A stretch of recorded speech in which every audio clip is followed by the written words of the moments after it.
Hey guys, Ken May here, letting you know about today's cybersecurity update.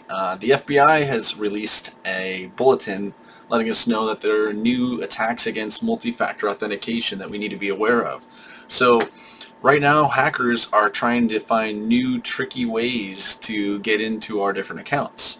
So multi-factor authentication, in case you don't remember, is a way that we can protect our accounts by not just having a username or a password, which is one factor, but requiring a one-time PIN, which would be a second factor.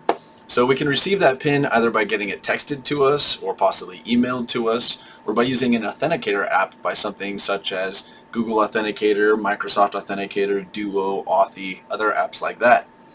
So the problem with getting a PIN emailed to you, right, is that if someone's already hacked your username and password, they might already have access to your email, so that's not really any good. One of the attacks the FBI talks about is that the texted passwords can be possibly intercepted.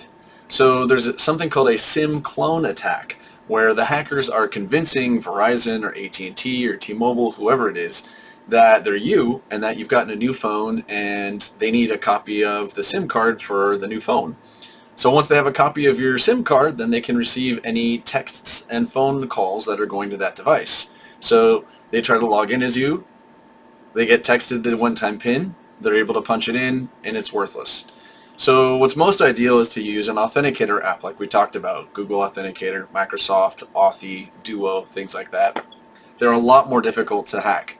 So instead they get tricky. They'll do things like try to log in as you, have you on the phone, and say, hey, I'm trying to verify you are who you are. Can you please tell me what your one-time PIN is? And they'll pretend to be Microsoft or they'll pretend to be Google.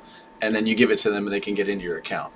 Or they'll get tricky. They'll pretend to be an interested buyer on eBay or Craigslist and say, well, there's a lot of scammers out there, so I just want to make sure it's actually you. So I'm going to have you give me a one-time code from your Google Authenticator so I can prove it's actually you. So you think you're authenticating to them, but really you're giving them the authentication key, and then they're using that to log into your account.